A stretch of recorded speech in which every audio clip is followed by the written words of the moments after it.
I hope everybody had a wonderful night's rest last night and that you had a great breakfast this morning in order to give you the nourishment that you're going to need to endure my extended 3-hour presentation that begins now.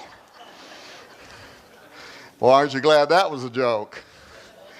Whatever Kenneth was saying a moment ago, you know, when your brain matter starts moving into your gluteus maximus and the only thing you can think of is I have got to stand up, that's when your brain starts shutting down and you can't hear the speaker anymore. When I was a pastor, I learned that it is way better to finish speaking and always having an audience thinking, wow, that could have went a little bit longer, than to always having an audience thinking, wow, that could have ended a little bit sooner.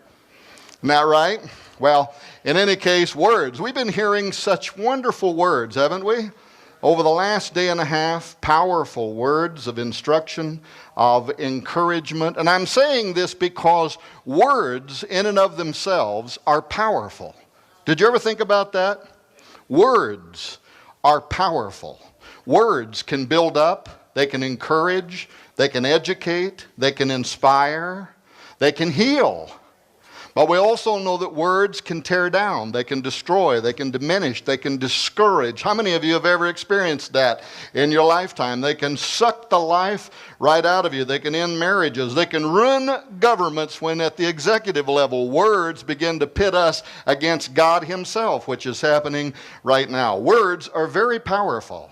And so whether it was Demosthenes speaking before the Roman Senate in 330 BC in delivering what is considered today to be the greatest oration in the history of mankind, the Dacarona on the crown, or whether it was me standing up here before you last night pretending that I actually had something to say, words can be powerful.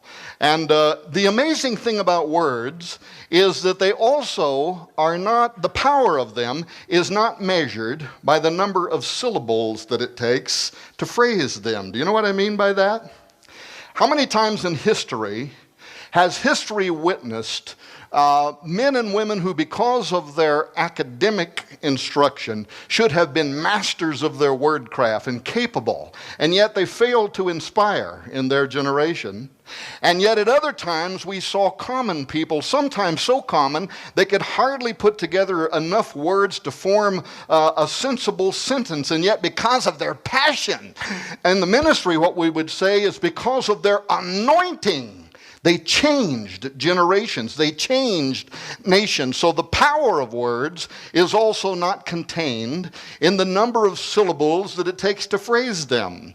And I have a comment for Kenneth. Is Kenneth still in the room? I wanted to tell him something. I told him yesterday when I first met him, and you'll understand this comment in a moment based on something him and I were talking about up here before the conference actually officially began. I told him that I was going to tell him something about the phenomenon that is going on the top of my head at this very moment to illustrate the power of words.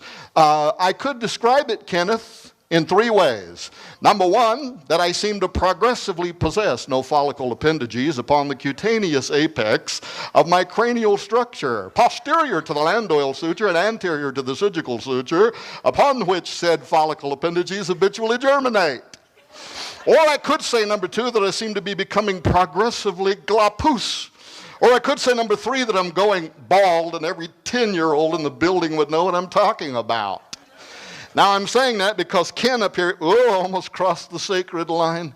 Ken up here yesterday was showing me the glory on the top of his head. Then comparing it to mine and complaining that Sam, the cameraman, would have to do special things with the lighting to keep from lighting up a little too much on the top of this thing and making you think you're having a close encounter of the third kind. Words are powerful. In addition to that, symbols are powerful. Did you know that? Especially to the occultists, symbols are very powerful.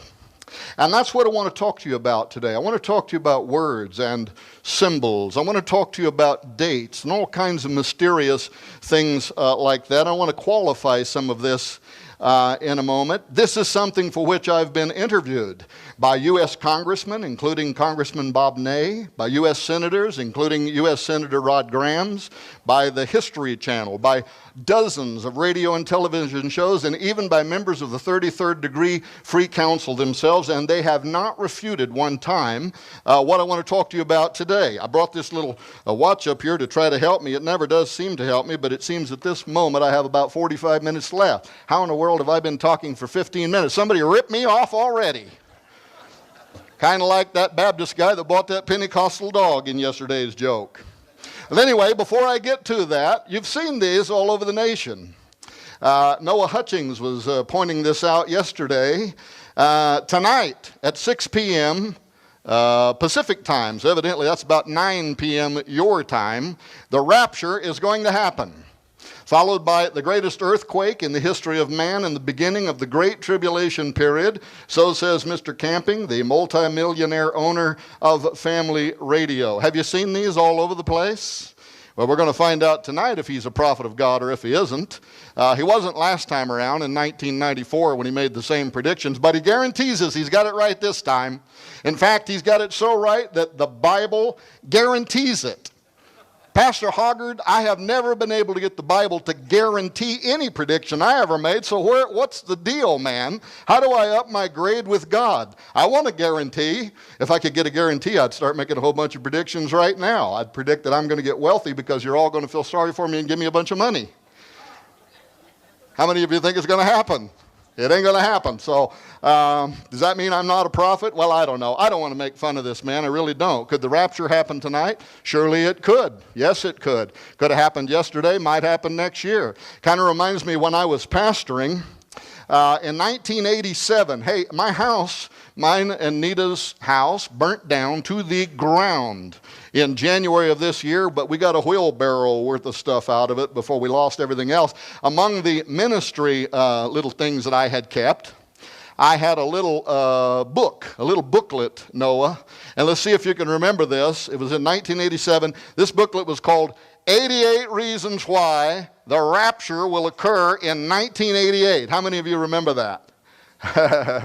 And I was pastoring, and people in my church want to know what I thought. I said, well, why wait till 88? How come not now? How come not the year after? And then in 1989, since it didn't happen, he wrote a book, I think, called 89 Reasons. I didn't keep a copy of that one. That one should have been called 89 Reasons I Was Wrong in 88 Reasons. But it was 89 Reasons, and then that one didn't happen either. Bottom line is this kind of stuff goes on. I'm making this point to tell you, I want to talk to you today about dates and things like that. 1776, 2012, and a possible secret occult connection to those numbers that could be prophetic. And I want to begin talking about this by making a couple of points. Number one, I do not set dates. How many think that's a good idea? Number two, I do not put other texts on a par with the authority of the Bible. How many think that's a good idea? I'm very much a Hoggard-type disciple. Well, I'm a Jesus disciple, but I'm a Hoggard-type preacher. I still preach from a King James version of the Bible. The one that I had preached from for 30-some years burned up with my house, but Bob Ulrich of Prophecy in the News gave me this big Bible here. It's big enough to choke a mule, so it made me happy. So now I'm preaching from that one. And I am a literalist. I believe that the Word of God is inspired. And I believe that it is immutable. And I believe that there is no other book on the face of the earth that can be compared with the authority of this text. And I believe that it is quick and powerful and sharper than any two-edged sword and can pierce to the dividing asunder of soul and spirit. And if I don't get quiet, then I'm going to turn into Hoggard and start preaching. So I'm not going to do that. That's his job. This is my job, to stand up here and talk about dates and try to get myself in trouble. All right. So I don't put other texts, because you're going to hear me referring to some ancient texts that are not in the Bible. I'm referring to them because I believe that there is an occultic force. I do believe there are occultic forces in the world against which we conduct spiritual warfare. And we are in a battle for the mind of a generation. I said that last night. Part of that battle is being waged right now in a New Age movement that is centered around the year 2012. And even many of our own pastors and Christians are being caught up in the excitement about this year 2012 and are trying to interpret biblical prophecy based on what they're reading out of the Mayan text and things like that. That's what I want to talk about today. I also believe that these forces can be powerful. Do you believe that we war against occultic forces? And do you believe that they also sometimes can be powerful? They can be persuasive. Timothy gives us that example where Moses withstood by the Egyptian magicians Jannes and Jambres. And Moses is sent by God to go and stand before Pharaoh, and he takes a rod with him. And he gives him miracles to support God's demand that he let his people go. And if he doesn't, this plague or that plague is going to happen. And yet here are these magicians in ancient Egypt who can mimic most of the miracles that are performed by God at the hand of Moses. They can be very powerful. We also learn in Revelation 13 that when the Antichrist and the beast appear, they will have the power to call fire down from out of heaven at their command. Occultic forces are in the world. They can be very powerful. And here is the mystery. They also seem to know something about times and dispensations. And that is quite a mystery. The example I give there is where Jesus went into the valley of Gadara.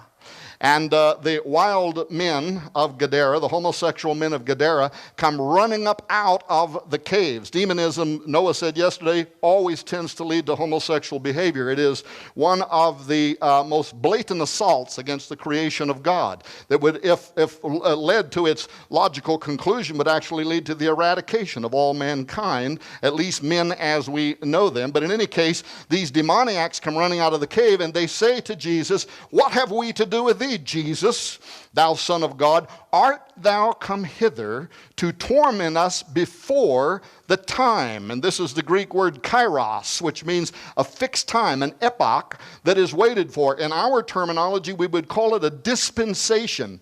And for you pastors and preachers that are here, there is a fantastic sermon here waiting for you to preach it, because number one, they know something about times and dispensations. Secondly, they knew that that time had not yet arrived. But thirdly, they know when it does arrive, guess what? The King of Kings and the Lord of Glory is going to judge the dead and the living. He is the one that has the power. I could tell you a story of a demoniac that I don't have time to tell. It was the only case when I worked with a team of exorcists some decades ago, but it was the only case in which I ever saw actual laws of physics being broken, things that I simply could not understand. A young man running towards us and leapt through the air and hit an invisible wall, literally just slammed into something and hit the ground. But this was the cool part. The minute that happened, there were 40-some people who were standing there. Every single one of them fell to their knees and raised their hands. You know why? Because for the first time in their life, they saw undeniable proof that there is a God in heaven, and seated at his right hand is a man by the name of Jesus Christ, and every principality and power must bow before his authority. These powers know something about times and dispensations. All right, because of those points, they're in the world, they're powerful, they can be persuasive. They are warring to control what decisions that are made by pharaohs, by presidents. Egypt's Pharaoh is our president. They are warring for their mind. They want to control them. They want to take them somewhere. They want to take them, obviously, in a direction opposite of what God would have. Either that executive level or even the people of that nation follow. And slowly, the process of gradualism, the drip, drip, drip, where over a slow period of time, we are taking away from preaching the Bible, Pastor Hoggard, that fantastic point you made last night. When you change the DNA, you change the body. And the body in this nation has been changed. The church is dying. We are no longer reaching 25-year-olds and younger, have had their worldviews more shaped by Star Wars movies and George Lucas and Hollywood than they have by the church. And so they're persuasive, and that's what they're out to do. They're out to persuade a generation, but of what? And here is a great mystery. I have to admit to you, In the beginning, I had no interest really at all in the year 2012. I just didn't care anything about it. To me, it was just a big New Age phenomenon that was unfolding around the end of a Mayan calendar, which I couldn't figure out why I would care anything about. But then something happened. I was doing research on something else, and I came across this book, the Book of the Kumeyaal, the Council Book of the Yucatec Maya. This interested me because the Yucatec Maya had converted to Christianity following the Spanish invasion. And they still technically refer to their prophet as the Chilambalam, but the Chilambalam had converted to Christianity. And the Chilambalam started developing ideas around the Christian final judgment. And he came to believe that the prophets of his culture, who were forecasting a future in which their God would return, was a false setup for the Christ of Christianity and his appearing, and that something was going to precede it. In our theology, we would understand that entirely, wouldn't we? The coming of the Antichrist, a time of great deception. So I came across, this was academic research. The professor here, Richard Luxton, as far as I know, isn't a Christian. He had made himself a friend of the Yucatec Maya, and he was hoping that they would allow him to interpret some of their ancient books into the English language. And so he was doing academic research with the Yucatec Maya. The Maya had written this 500 years ago, and it contains prophecies concerning the future. So I started reading this. Make a long story short, I thought I found something. I thought I found something nobody had ever found before. And I'm not one of these guys, like in the New Testament where they're always running around trying to find some new thing. That's not me. But I thought I came across something, and it was connected to the year 1776, the year 2012. And more importantly, in my mind, it was connected to the founding of this country and the Great Seal of the United States, and a prophecy held by the Freemasons in which they believe that their God is going to return at a future moment in time. That grabbed my interest. But before I said anything about it, I thought, I have stumbled into some deep occult work here. And these guys are scheming something.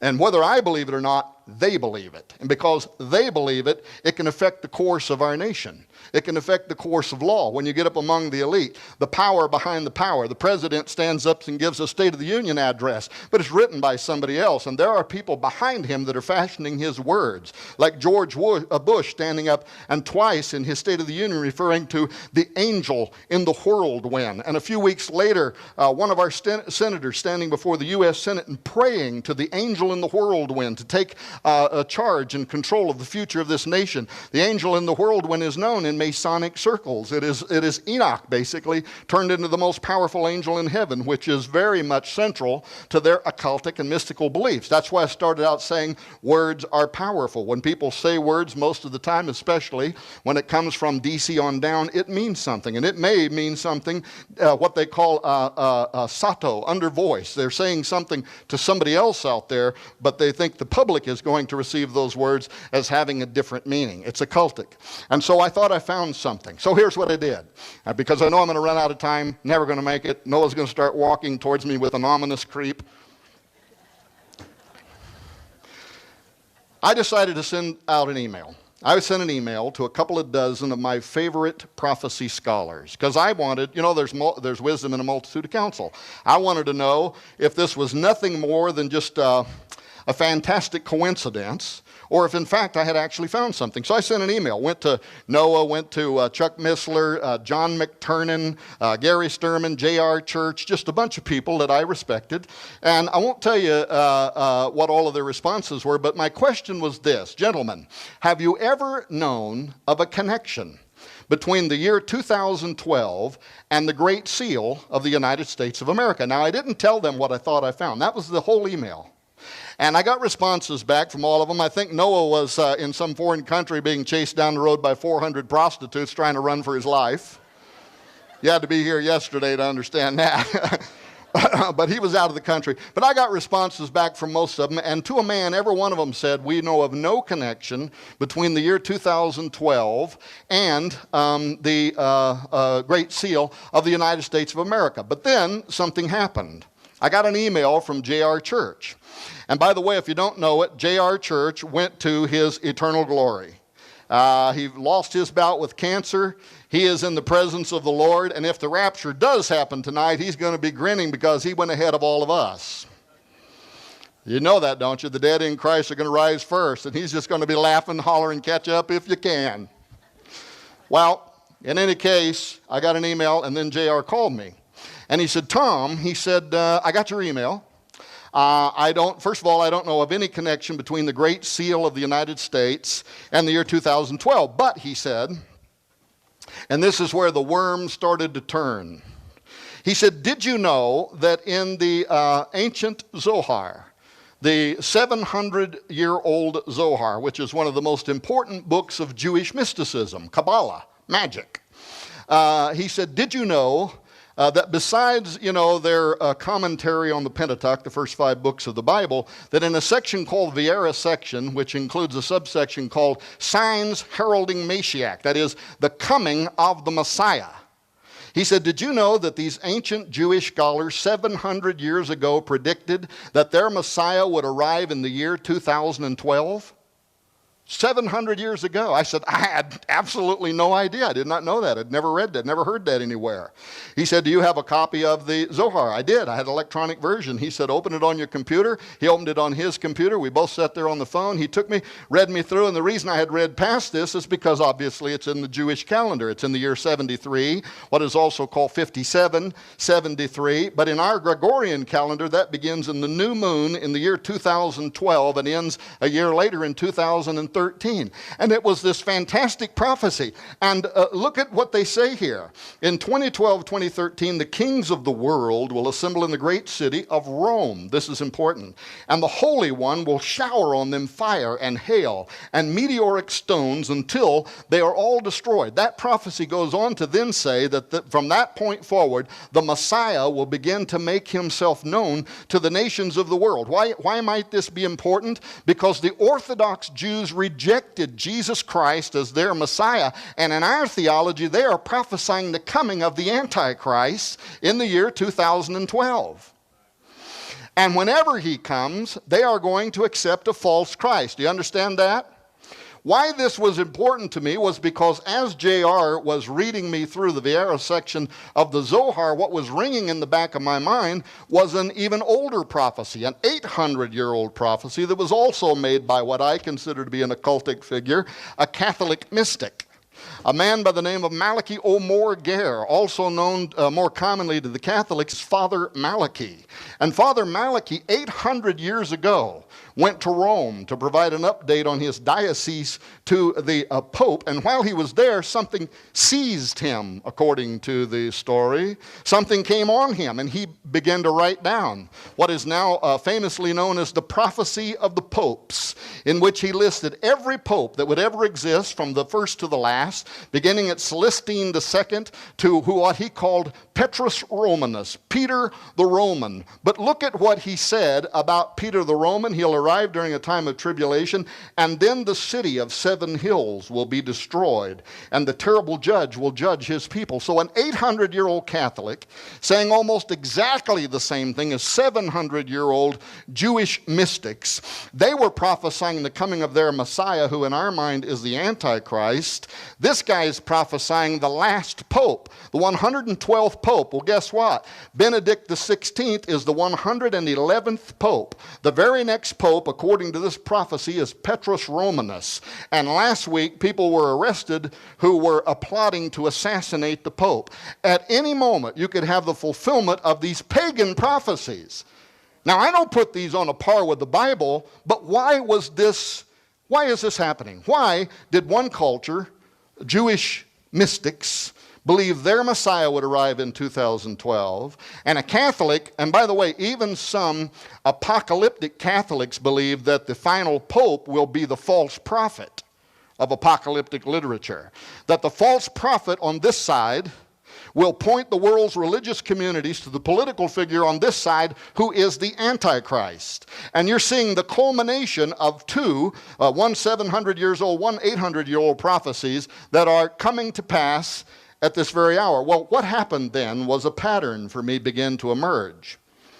And with my background in exorcism, this had special interest to me. I wondered, what are these spirits up to? What are they doing? What do they believe? Since spirits know something, both the good ones and the bad ones seem to know something about dispensations. What are they plotting? That's what this kind of started turning in my head, based on partly what I'll show you again in a moment from the book of the Kumiel. But so I decided, all right, I'm going to do a little bit of research. Ultimately, by the way, this research led to the book Apollyon Rising 2012, which you can get in support of Southwest Radio Church's ministry, and you can read a lot more about a lot more of this in that book. There's also a series called The Lost Symbol Found, which was when Dan Brown came out with his book, The Lost Symbol, talking about a Bible that is hidden in the base of the Washington Monument. We spent 6 hours explaining why there is a Bible that is bound in a stylized magic 666 square in the base of the Washington Monument, and what that mysticism means from their own Masonic writings. So in any case, something began emerging to me, and I was curious about it. I'm curious George, I'm curious Tom. That's me. Always been kind of a stinker as a little boy, and when somebody said don't go there, I went, oh, see what I just did? And don't think that I haven't been spanked by God plenty of times, so you don't need to come up and rebuke me. In any case, I thought a pattern was emerging, so I kept digging. I found Monument 6 in Tortuquero, Mexico. This is the only monument that tells what the Maya themselves, the ancient Maya, what they believe is going to happen at the end of the Mayan calendar, at the end of the 13th Baktun that ends in the month of December 21st in the year 2012, when their calendar ends and then rolls over and starts again. And Monument 6 tells us that when that moment arrives, their underworld god, Bolon Yakteku, is going to return, followed by 9 support gods that represent the planets in our planetary system. And I don't know where Noah went, but Noah, it sounds just like they're describing an invasion of Earth, like a giant UFO, because all of a sudden something descends very rapidly upon the Earth. Is that going to happen? I don't know, but I know that the Bible tells me men's hearts are going to fail them for fear for seeing those things that are coming upon the earth. And there is a time of great deception and a time of lying wonders that could cause the world to accept what? An intergalactic Messiah, the return of the gods, the return of the Sumerian gods, something that could be extraordinary, beyond our comprehension, that could cause the masses of the world to panic and fall down in subservience to what we think of as the coming of the Antichrist. Anyway, that's what Monument 6 says. So I started looking into other cultures. I wanted those. It just Mesoamerican. I found out that the Hindus had focused on the same thing in the Hindu Kali Yuga calendar. This is the age of the male demon, and it ends in the year 2012, and they too saw that the earth would go through catastrophic changes. Then I found here in the early Americas, 200 years ago, the Cherokee Indian tribe, in a whole series of apocalyptic prophecies.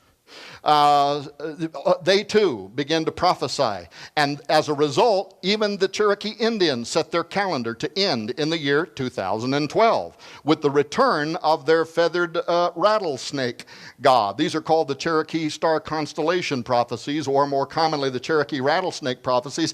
And here's another thing for you investigators that like looking into this stuff. I want somebody to answer me why all of these cultures who are focused on the year 2012 and the return of their gods want to typify their god as a great dragon that has the power of flight, has the power to move through the air. The Bible talks to me too about a power of the air, and also refers to him as a dragon. And all of these cultures, the Cherokee see a flying rattlesnake god who's going to return. The Mayans see Kukulkan. The Aztecs see Quetzalcoatl, their feathered serpent god coming back from the heavens. And furthermore, as you'll see in a moment, on the Great Seal of the United States, the prophecy on the Great Seal speaks of the return of the god Saturn's reign over the earth and his son Apollo upon the earth. And if you look at ancient depictions of Saturn, he is pulled in his chariot through the sky by 2 winged dragons. All of this occultism looking to the year 2012 and somehow tying in to that day. How much time do I have? Do I honestly have 20 minutes? You actually got 33 minutes. Glory. You like that Baptist glory? The Baptists don't say glory, they say glory. So I went back to Luxton's book. this interpretation of a 500-year-old prophecy, the book of the Kumiel. Now, let me just real quickly, because I really got some stuff here I want to be able to say, and so I'll move through this part quickly. The point that grabbed me in this was that the Maya had recognized a direct link between the number 13, which is so important to our country, 1776 and 2012, in cycles and illustrations in a way that academic Luxton thought mirrored prophecies of the Christian Last Judgment. They mirrored prophecies of the Christian Last Judgment because the Chilam Balam had become a convert of Christianity, and he was speculating about what does all this Mayan stuff mean to him now as a Christian. It is pointing towards the coming of a judgment that is defined in the scriptures, in which there is going to be a clash between the powers of paganism and the powers of God. But here's what Luxton wrote concerning Khatun 13 Ahu. Khatun 13 Ahu is the final 13-stepped countdown of the Mayan calendar, ending in the year 2012, but it began in the colonial count in 1776.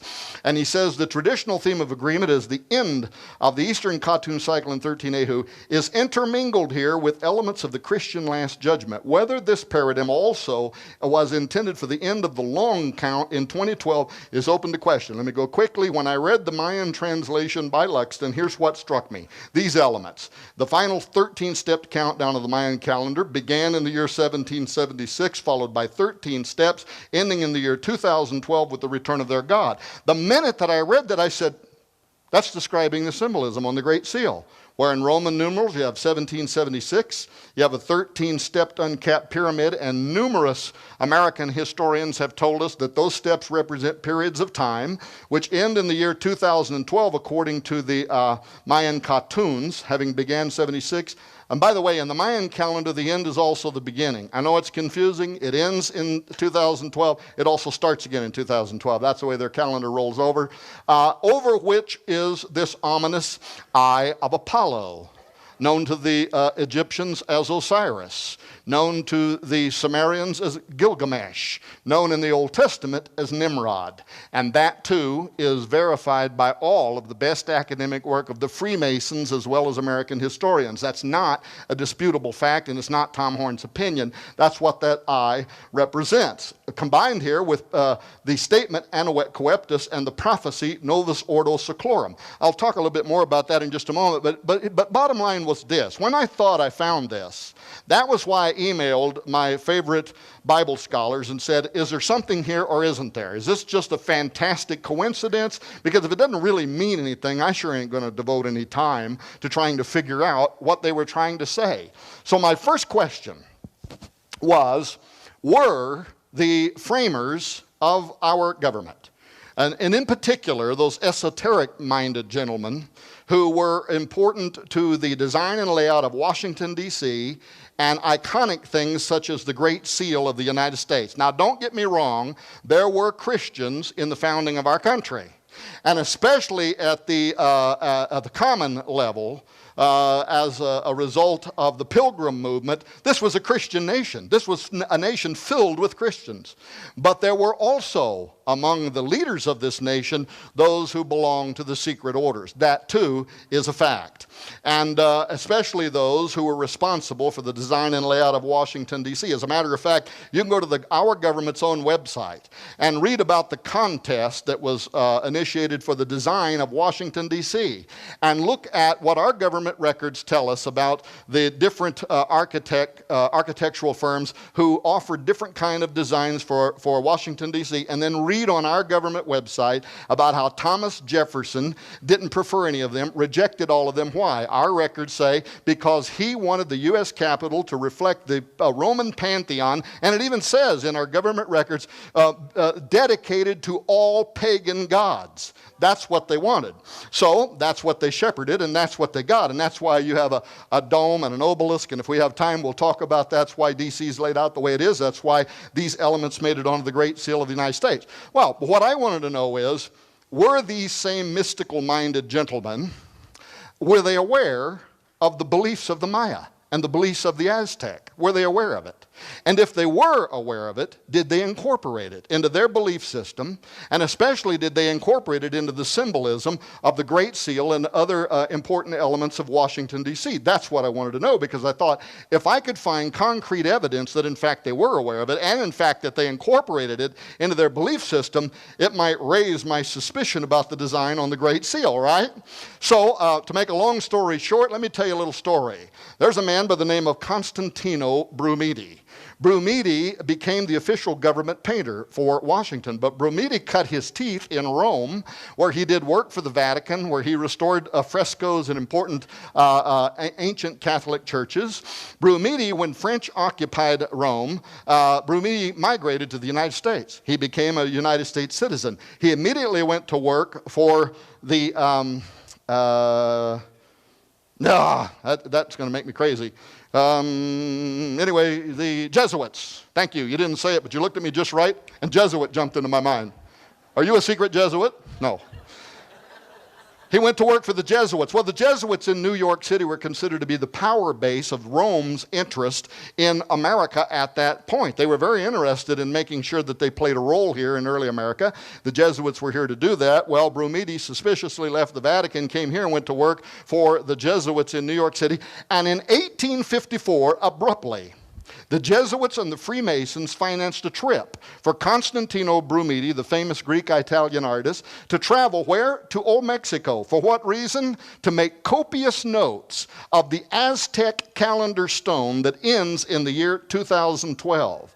Upon the completion of that task, he returned to Washington, D.C. He went immediately to Quartermaster General Montgomery C. Meigs in Washington, who was the supervisor over the construction of the dome and the wings of the dome. He was immediately commissioned to become the official U.S. government painter. He moved inside the halls and the rotunda. He began painting frescoes that are Freemason in design. They have very mystical and pagan important qualities to them towards the mystical beliefs, the metaphysical beliefs of the Freemasons. But ladies and gentlemen, of all things, if you were going to paint a frieze of American history, of the tens of thousands of things that you could have painted in the famous frieze of American history at the base inside the U.S. Capitol Dome, what does he paint? Nothing else but the Aztec calendar stone that ends in the year 2012. And there are so many important elements, by the way, in the frieze of American history that send secret messages back and forth to the Freemasons that we could spend 20 hours, I'm not joking, just going through these paintings and pointing out different things such as Montezuma's hand gesturing down towards the sacred fire, which is encircled by that serpent that's going to return in 2012. The sacred fire also goes out in the year 2012. Here's what some called an Aztec drum, but notice that it has the shape of a Maltese cross, which is the symbol that is connected in history to the empire of Osiris, Apollo, who began on Malta. The Maltese cross, of course, for those reasons, was important to the Knights of Malta, connected with Freemasonry, and the Vatican, where Brumidi began his work and found favor. But there's somebody hiding here in this image in your U.S. Capitol Dome. He's hiding right back here behind this seated and standing Aztec figure. If you look at the stone of the sun, or the Aztec calendar stone that ends in the year 2012, as it might have originally appeared as it was painted, this little guy that's hiding in the U.S. Capitol Dome with his tongue sticking out at the world is the god Tonatiuh. Tonatiuh is the god who demands human sacrifice. In fact, according to Spanish and Aztec records, more than 20,000 living human sacrifices per year had to be offered to Tonatiuh, who is going to demand the same on his return. In fact, in the year that they were celebrating the reconstructed temple of the sun god, the Aztecs, according to Spanish records, sacrificed over 80,000 humans that year. A constant line of human sacrifices being sacrificed. Very quickly, once I had evidence that the designers of D.C. and the Great Seal did in fact understand and adopt Mesoamerican beliefs, I wondered, Did they intentionally incorporate those prophetic ideas of Maya Aztec with their own Gnostic and Rosicrucian and mysticism? Or were they unknowingly influenced by the occult power that seemed to be operating behind so many other ancient societies? Societies separated by time and distance. Some of them by hundreds of years, some of them by thousands of years. Some of them by hundreds of miles, some by thousands of miles. Cultures, most of whom we have no evidence that they had any ability to pass oral history one to each other, and yet all of them, for some reason, who worship these dragon gods, aiming towards the end of their calendar as the return of when their God would return and the earth will enter into a new age of elevated mankind. Most of them also, by the way, would speak in terms in their own mysticism, as I was talking about last night. We are heading towards a time where men are going to become demigods, according to the transhumanists, but they say the same thing in their own language. Man is going to be elevated. We're going to have a new golden age. The gods are going to return, and men with gods are going to be blended. It's all part of their prophecy. Well, was it? I don't know. How do I do this very quickly? Is it part of the reason the designers of the Great Seal included so many prophetic symbols on the seal? And why put openly hidden prophecies on America's highest seal anyway? For those who are not aware of these prophecies, I don't have time to go into all of it. This is a statement.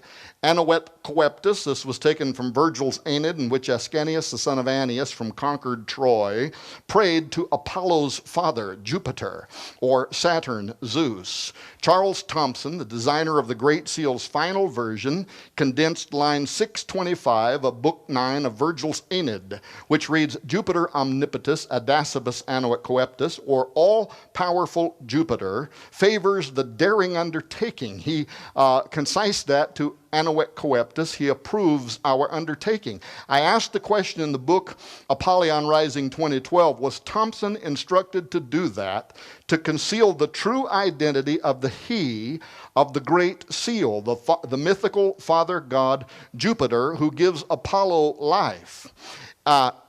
I'll bet you that the majority of the people sitting in this room, the women in their purses, the men in their wallets, or at least a very large number, have this prophecy in your wallet. It's on your U.S. $1 bill. Thanks to Roosevelt and Wallace, 32nd degree mystics who believed the prophecy on the Great Seal. This, according to Wallace's own records, was a prophecy about the coming of the great architect of the universe, also known as Osiris, also known as Apollo, also known in the Bible as Nimrod, and they believed that his coming was soon and that it would be heralded by a new breed of humanity. Now remember, their contemporary enemies out of Hitler had been hoping for the same thing, the Aryan supermen, the Ubermensch. We are going to create a new form of man. And they believed that prophecy was coming. Well, guess what? They were probably right. It is coming. And now our technology has caught up to our mystical dreams, and we are about to give birth to a new form of man. But did he hide this? Because when you look at your dollar and it says, in God we trust, who do you think that's talking about? Is that the God of the Bible? Well, you know, if you read, by the way, what caused the great push in America to get placed on our currency, the phrase, in God we trust, that's not really what they started out wanting. It was Christians.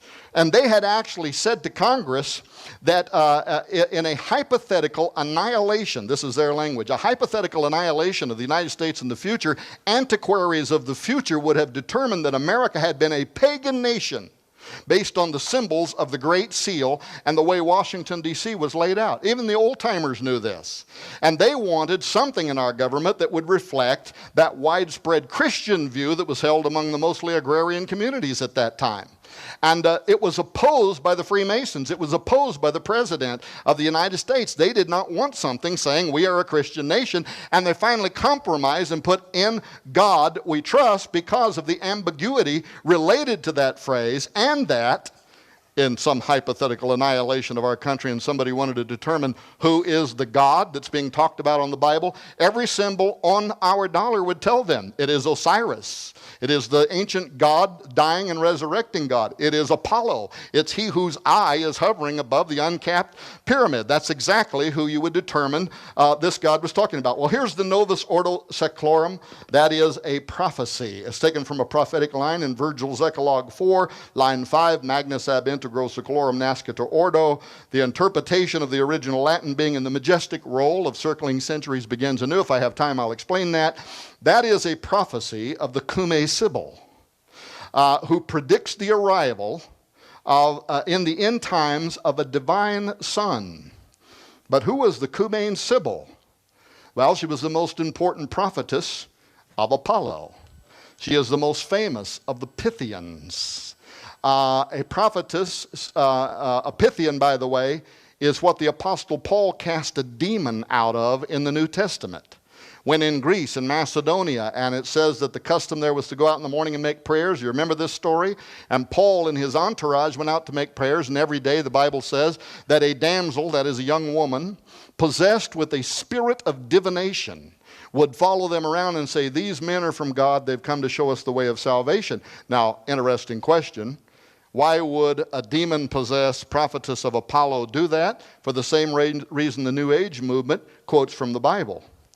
By the way, whenever, I can tell you this, I know this from experience, whenever these spiritual forces know that they have come up against a power greater than they are, that's you, in Christ, and you're in their community, they won't try to defeat you. They'll try to make the community somehow think they're somehow joined to you. So, but you know why? You're a fisher of men. Well, believe me, they are too. They are fishers of men. These spirits are fishers of men. And so they will join or try to make the appearance of having joined in order to draw people away into mysticism. And it's happening right now.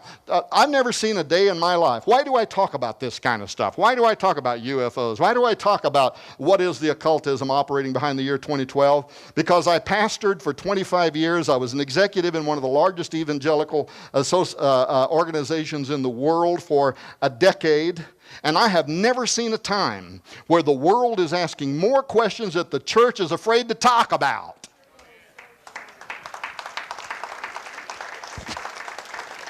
For every Southwest radio church that will tell you the demonism or the angelology or whatever that might be operating behind UFOs, there is a million other churches who wouldn't touch the subject with a 10-foot pole. And the young people in their churches that are asking those questions are then going out and they're asking people that are part of the New Age movement. They want answers. And if you won't answer their questions, they're going to find an answer to their question. That's why this woman was following the Apostle Paul around in the hope that after they leave the community, they could pretend they too were some part of this great power and they could somehow build up and reinforce their position. And the Apostle Paul got sick of it and done what any good Baptist preacher would do. He cast the demon out of her in the name of Jesus Christ. And guess what? Came out the same hour. And yet for some mysterious reason, the Cumae Sibyl is in the Sistine Chapel at the Roman city, the Vatican City, and she is holding a position here of honor among the Old Testament prophets. Michelangelo, who made the famous paintings there in the Sistine Chapel, he left a secret behind that I've never heard anybody ever talk about. I'm going to show it to you right now so you can follow up on it on your own. But Hogarty left us something here very important. Count the digits on the left hand of the Cumae Sibyl. Now her thumb is inside the book just like it is on this finger. And then you count her digits, 1, 2, 3, 4, and the fifth one is bent under or cut off, which could have even more significant occultic meaning. She's a 6-digited prophetess. Wonder why Michelangelo did that, because that dates back to the Watchers. That dates back to the offspring of those rebel angels that rebelled against God. But it also directly connects to Apollo, who is known as Nimrod, and the fact that he probably was an offspring of the Watchers. If we get time, we won't have time probably, but if we get time, I'll show you in the Old Testament book of Genesis where it says, and Nimrod began to be. And the Hebrew word there is Gibborim. Nimrod began to become a Gibborim, an offspring of the Watchers. Well, anyway, there she is. And yet, This woman who is held in a sacred place of honor there at the Vatican City, what is it that her prophecy that's contained on the Great Seal of the United States of America, what does it say? Well, the divine son who comes of the Sibyl's prophecy is to be spawned of a new breed of men sent down from heaven, what we talked about last night, as he receives the life of God, since he's heroes with gods commingling. This is taken directly from Greek mythology, where there was a marriage of the gods and mankind giving birth to the demigods. This is, watch your technology. This is what we're going to do in our technology. Now, let me give it to you quickly. Here's the prophecy that's encoded on the Great Seal. Am I talking too fast? The Great Seal. Now, this is the prophecy that's on the Great Seal. Now, the last age, by Cume Sibyl sung, has come and gone, and the majestic roll of circling centuries begins anew. That's where we take the phrase, a new order of the ages, the Novus Ordo Seclorum. Okay, what's going to happen when this new world order is born? Justice is going to return old Saturn's reign. Bible scholars will tell you this is talking about Satan.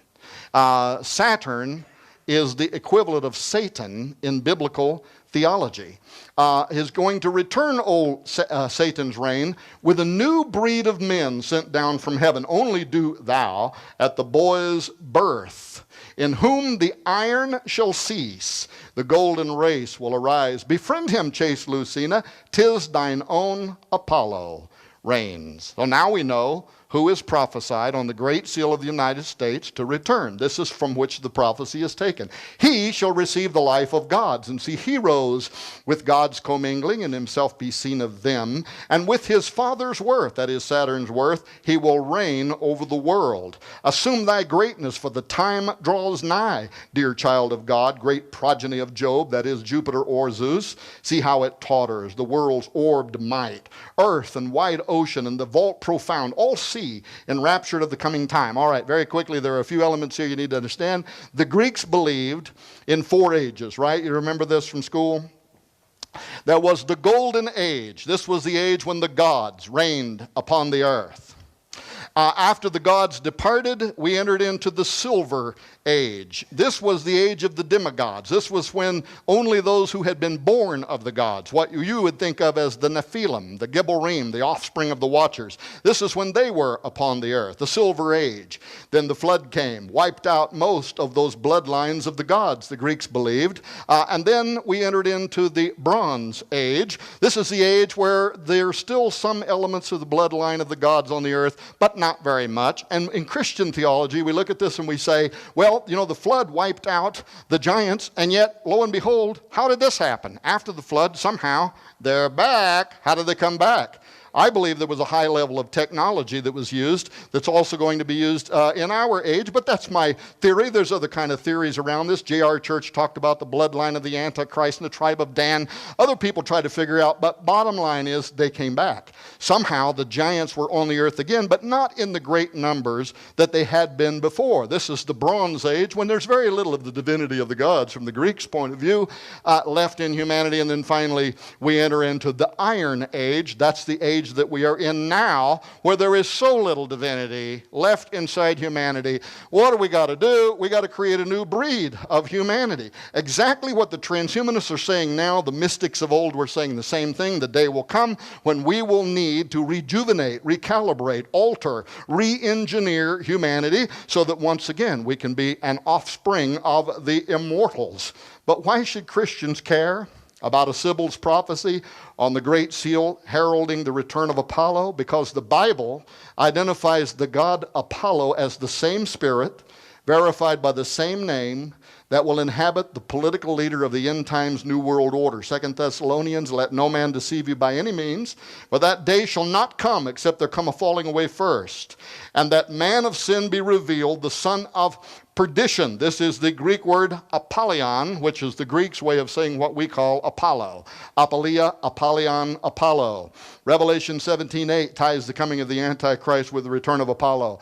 The beast that thou sawest was, and is not, and shall ascend out of the bottomless pit and go into perdition, Apollia, Apollo. And they that dwell on the earth shall wonder, whose names were not written in the book of life from the foundation of the world, when they behold the beast that was and is not and yet is. This phrase is held by many theologians who believe that it pointed to either a spirit or a personality that existed on the earth, was dead at the time or gone at the time of the writing of Revelation 17:8, but who will return in the latter days to either be or to possess the Antichrist. Both the Bible and ancient records and the prophecy on the Great Seal tell us it is Apollo. He is equivalent to the Egyptians as Osiris. In the Old Testament, he is called Nimrod. If we had had time, we would have talked about this question, but how could Apollo, Osiris, Nimrod possibly return in flesh or spirit as Antichrist? But it has to do with the Cumae Sibyl's prophecy of a new breed of men, and the same thing that I was talking about. Well, there it is, Genesis 10:8, and Cush begat Nimrod. He began to be, this is the Hebrew halal, which means either ritualistically, he began to change sexually or to change genetically, or it can flatly just refer to the same thing when the Bible refers to all flesh having become corrupted upon the earth. He began to change genetically, and as he did, what did he become?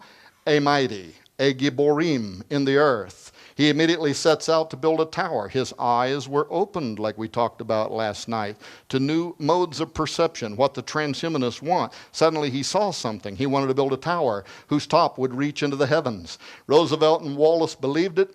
Here's Nicholas Roerich holding the sacred casket. Wallace was a devotee of Nicholas Roerich. I went to the house of the temple. I wanted to know if there was anything to this, so I went to the lion's den. I had people praying and fasting for me. I took my wife. We went to the house of the temple.